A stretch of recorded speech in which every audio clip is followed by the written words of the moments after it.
매일 주님과 함께. 히브리서 2장 1절 말씀. 그러므로 우리는 들은 것에 더욱 유념함으로 우리가 흘러 떠내려가지 않도록 함이 마땅하니라. 운전을 할 때 운전자가 가장 유념해야 할 것은 방향이다. 내가 가고자 하는 목적지로 가기 위해서 어디로 가야 하는지, 지금 내가 가고 있는 이 길이 바른 길인지를 중간중간 확인해야 한다. 혹시 길을 잘못 들어섰다면 어디에서 잘못 들어섰는지 확인해보고 멈춰 서서 그곳에서부터 내비게이션 설정을 다시 해야 한다. 우리가 믿는 믿음의 중심은 예수 그리스도이다. 그리고 우리가 해야 할 핵심 임무는 예수님께서 드러내신 하나님의 일에 응답하고 순종하며 그 믿음을 실천하는 것이다. 나는 지금 바른 믿음의 길로 가고 있는가? 아니면 예수는 빠진 채 포장만 그럴싸한 믿음의 길을 가고 있는가? 하나님, 지금 내가 가고 있는 믿음의 길이 어디쯤인지, 바르게 가고는 있는지 순간순간 점검하게 하소서. 아멘. 히브리서 3장 13절 말씀. 오직 오늘이라 일컫는 동안에 매일 피차 권면하여 너희 중에 누구든지 죄와 유혹으로 완고하게 되지 않도록 하라. 인간은 누구나 자신의 삶이 유한하다는 것을 안다. 그러나 그 삶의 마지막 날이 오늘은 아니라고 착각한다. 내일이 오늘처럼 당연히 나에게 주어질 것이라고 생각한다. 그러나 내게 주어진 시간은 지금밖에 없다. 내일이 나에게 보장되어 있는 것이 아니다. 그러기에 하나님을 믿지 않는 마음으로 빈둥거릴 시간이 없다. 하나님께서 주신 오늘이라 일컫는 동안 서로 사랑과 선행으로 권면하는 삶을 살아야 한다. 그렇게 할 때 죄의 유혹에 넘어가지 않게 된다. 나도 내 주위의 형제 자매들도 다 서로의 권면이 필요한 존재들이다. 하나님, 내게 허락하신 오늘을 하나님 안에서 하나님과 함께 하나님을 믿는 믿음으로 살아가게 하소서. 아멘. 히브리서 4장 15절에서 16절 말씀. 우리에게 있는 대제사장은 우리의 연약함을 동정하지 못하실 리가 아니요 모든 일에 우리와 똑같이 시험을 받으시니로되 죄는 없으시니라. 그러므로 우리는 긍휼하심을 받고 때를 따라 돕는 은혜를 얻기 위하여 은혜의 보좌 앞에 담대히 나아갈 것이니라. 다른 사람의 아픔이나 슬픔에 대한 공감은 내가 그와 같은 경험이 있을 때 훨씬 더 잘할 수 있다. 내가 아프거나 슬펐던 일과 같은 일에 대해서는 굳이 설명하지 않아도 저절로 그 아픔과 슬픔이 느껴진다. 육신을 입고 인간의 몸으로 이 세상에 오신 예수님은 우리와 똑같이 연약함과 시험, 온갖 고난을 겪으셨지만 죄는 짓지 않으셨다. 그러므로 예수님은 우리의 현실에 무관심한 제사장이 아니시다. 예수님은 우리에게 자비와 도움을 베푸시기 원하신다. 때문에 나는 때를 따라 돕는 은혜를 얻기 위하여 그분께 나아가기만 하면 된다. 나의 연약함을 아시는 하나님, 때를 따라 도우시는 하나님의 은혜를 오늘도 간구합니다. 아멘. 히브리서 7장 25절 말씀. 그러므로 자기를 힘입어 하나님께 나아가는 자들을 온전히 구원하실 수 있으니 이는 그가 항상 살아계셔서 그들을 위하여 간구하심이라. 초등학교 1학년 학생이 아무리 힘이 세더라도 6학년과의 싸움에서는 도저히 이길 수 없다. 그러나 6학년에 대항하여 싸우지 않고도 이길 수 있는 방법이 있다. 6학년보다 훨씬 더 힘이 센 어른이 옆에 있다면 말이다. 우리는 우리의 의의를 가지고 의로우신 하나님 앞에 도저히 설 수 없다. 우리는 죄인이고 하나님은 결코 죄와 함께 하실 수 없기 때문이다. 그러나 의로우신 예수님께서 우리의 모든 죄를 담당하시고 하나님께서 우리를 예수님으로 인해 의롭다 여겨주심으로 우리는 하나님 앞에 설 수 있게 되었다.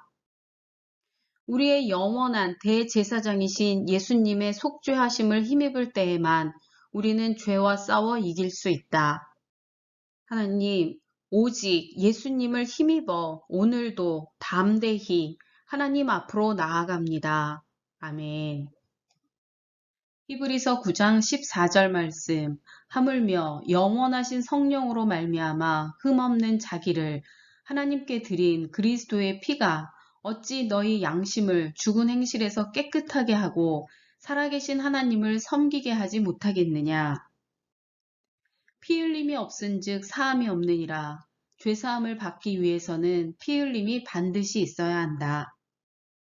옛 언약의 제사장들은 동물의 피를 가지고 하나님 앞에 나아가 자신과 백성들의 죄 사해 주시기를 하나님께 기도했다. 그러나 짐승을 잡아 피를 흘리는 제사로는 인간의 죄 문제를 온전히 해결할 수 없다.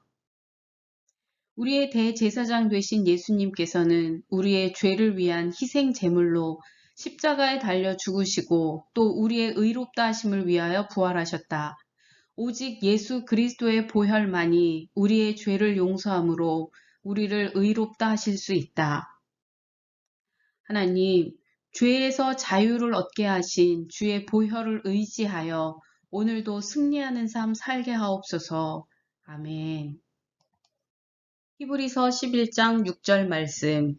믿음이 없이는 하나님을 기쁘시게 하지 못하나니 하나님께 나아가는 자는 반드시 그가 계신 것과 또한 그가 자기를 찾는 자들에게 상 주시는 이심을 믿어야 할지니라. 하나님께서는 나의 어떤 모습을 가장 기뻐하실까? 우리는 하나님께서 기뻐하실 것을 생각하며 예배를 드리기도 하고 선한 행동 및 각종 봉사활동을 하기도 한다. 그러나 하나님이 가장 기뻐하시는 것은 우리가 하나님이 계신 것을 믿고 그 믿음을 따라 삶을 살아갈 때 가장 기뻐하신다.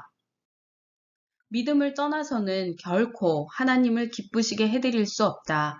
그리고 하나님께서는 우리가 하나님을 믿는 믿음의 삶을 통해 많은 믿음의 증거들을 응답으로 보여주신다. 믿음이 없어 하나님을 기쁘시게 하지 못하는 것이 아닌 하나님께서 반드시 계신 것과 하나님께서 자기를 찾는 자들에게 상 주시는 이심을 믿음으로 오늘도 하나님의 기쁨이 되는 삶 살기를 소원합니다. 하나님, 하나님과 하나님의 말씀을 믿음으로 하나님께서 주시는 믿음의 실상과 증거들을 보게 하소서. 아멘. 히브리서 12장 28절 말씀. 그러므로 우리가 흔들리지 않는 나라를 받았은즉 은혜를 받자. 이로 말미암아 경건함과 두려움으로 하나님을 기쁘게 섬길지니. 에서증후군. 잠깐 동안의 욕구 충족을 위해 영원히 지속되는 하나님의 선물을 팔아넘긴 에서처럼 충동적인 행동으로 하나님의 자비하신 은혜에서 떨어져 나감을 나타낸다. 우리는 예수님의 피 흘리심을 통해 은혜로 구원을 얻었다. 결코 흔들리지 않는 하나님의 나라를 선물로 거저받았다. 그러므로 우리는 하나님께 구원해 주심에 대한 감사를 드릴 뿐 아니라 하나님 앞에서 경외함이 넘치는 예배를 드려야 한다. 또한 은혜로 내게 허락하신 하나님의 나라에서 떨어져 나가는 어리석음을 범하지 않기 위해 날마다 기도와 말씀으로 무장을 해야 하리라. 하나님, 내게 허락하신 오늘을 온전케 하시는 주님만을 바라보며 하나님께서 기뻐하시는 삶을 살게 하옵소서. 아멘. 히브리서 13장 1절, 2절, 16절 말씀. 형제 사랑하기를 계속하고 손님 대접하기를 잊지 말라. 이로써 부지 중에 천사들을 대접한 이들이 있었느니라. 오직 선을 행함과 서로 나누어 주기를 잊지 말라. 하나님은 이 같은 제사를 기뻐하시느니라. 그러므로 형제들아, 내가 하나님의 모든 자비하심으로 너희를 권하노니 너희 몸을 하나님이 기뻐하시는 거룩한 산 제사로 드리라. 이는 너희의 드릴 영적 예배니라. 산 제사란 생명이 있는 제사로 우리의 삶을 통해서 생활을 통해서 드리는 영적 예배를 의미한다. 진정한 예배는 예배당 안에서 행하는 어떤 의식 자체가 아니라 온 세상을 살아계신 하나님의 성전으로 여기고 모든 일상의 행동을 예배 행위로 보는 것이다. 하나님께서 우리 안에 거하심으로 우리의 몸이 그 하나님의 성품에 매이게 되어 그 하나님의 성품이 우리 육신을 통하여 표현되고 그 표현된 하나님의 성품을 보고 사람들과 또 신앙을 함께한 성도들이 하나님을 발견해 갈 때 우리는 하나님께 우리 몸을 거룩한 산 제사로 드렸다고 말할 수 있다. 즉, 형제 사랑하기를 계속하고 손님 대접하기를 잊지 않으며 오직 선을 행함과 서로 나누어 주기를 잊지 않는 것이 바로 하나님께서 기뻐하시는 산 제사이다. 하나님, 오늘도 하나님께서 기뻐하시는 산 제사를 드리게 하소서. 아멘.